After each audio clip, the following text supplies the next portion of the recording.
Bonjour à tous, aujourd'hui je vais répondre à une question PIX qui porte sur le droit à la portabilité des données. La question est la suivante, Zelda a établi des playlists musicales sur un service d'écoute de musique en ligne. Elle souhaite passer chez un service concurrent. Quels droits doivent respecter les deux services pour lui permettre de récupérer ses playlists? Alors moi je vais utiliser les exemples de Deezer et de Spotify. Alors attention, ici la réponse n'est pas le droit à la confidentialité des données. C'est un autre droit que doivent respecter les deux services, mais ici on parle de transférer des playlists de musique d'un service de streaming à un autre.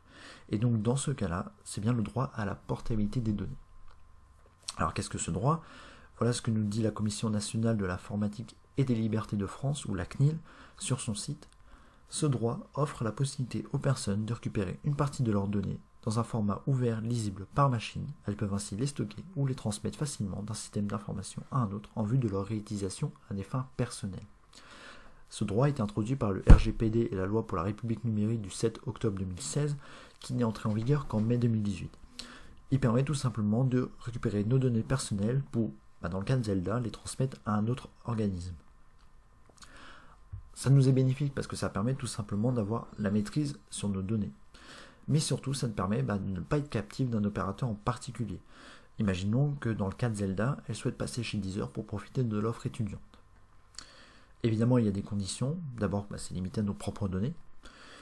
Ces données doivent être traitées de manière automatisée dans un format structure et lisible par une machine, c'est-à-dire que ça écarte tout format papier. Elle doit surtout se faire sur la base d'un consentement de la personne concernée, mais aussi de l'entreprise. Toutes les entreprises ne sont pas dans l'obligation de nous transmettre nos données. Alors je n'entre pas dans les détails, mais voilà. Elle se fait surtout suite à une demande de portabilité qui est gratuite. Alors cette demande de portabilité, elle est très simple. À cette adresse, la CNIL vous explique comment le faire. Moi, je vais vous expliquer dans le cadre de Spotify. Alors sur Spotify, il suffit tout simplement de vous connecter.